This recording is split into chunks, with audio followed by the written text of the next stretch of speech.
మరో breaking news చూస్తున్నాము. ప్రపంచ వ్యాప్తంగా వణికిస్తున్న ఎబోలా వైరస్ కర్ణాటక రాజధానిలో కలకలం రేపుతోంది. ఇప్పుడు బెంగళూరులో ఉగాండా మహిళకు ఎబోలా వంటి లక్షణాలు ఉన్నట్లుగా గుర్తించారు.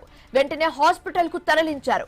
ఉగాండాకు చెందిన ఆమె ఎబోలా ప్రభావిత ప్రాంతం నుంచి బెంగళూరుకు వచ్చినట్లుగా సమాచారం. ప్రస్తుతం ఆమె ఆరోగ్యం నిలకడగా ఉన్నట్లుగా తెలుస్తుంది. ఈశాన్య కాంగోలోని బునియా నగరంలో మే 15న ఎబోలా తొలి కేసు నమోదైంది.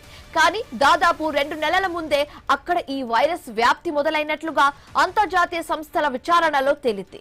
అయితే ఇప్పటికే అప్రమత్తమైన భారత ప్రభుత్వం పలు కీలక నిర్ణయాలు తీసుకుంది. కొన్ని రోజులు ఆఫ్రికా దేశాలకు ప్రయాణాలు రద్దు చేసుకోవాలని ఆదేశాలు జారీ చేసింది. కాంగో, ఉగాండా నుంచి వచ్చే వారిని ఎయిర్పోర్ట్ లో చెకింగ్ చేసి తగిన చర్యలు తీసుకోవాలని కూడా ఆదేశాలు జారీ చేసింది.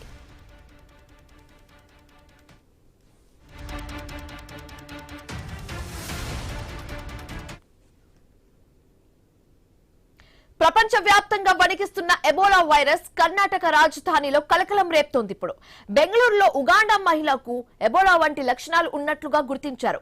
వెంటనే హాస్పిటల్ కు తరలించారు. ఉగాండాకు చెందిన ఆమె ఎబోలా ప్రభావిత ప్రాంతం నుంచి బెంగళూరుకు వచ్చినట్లుగా సమాచారం. ప్రస్తుతం ఆమె ఆరోగ్యం నిలకడగా ఉన్నట్లుగా తెలుస్తుంది.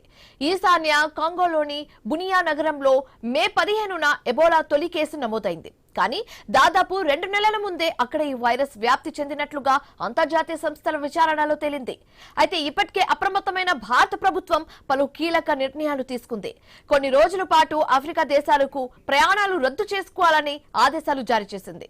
అలాగే కాంగో, ఉగాండా నుంచి వచ్చే వారిని ఎయిర్పోర్ట్ లో చెకింగ్ చేసి మరీ తగిన చర్యలు తీసుకోవాలని ఆదేశాలు జారీ చేసింది భారత ప్రభుత్వం.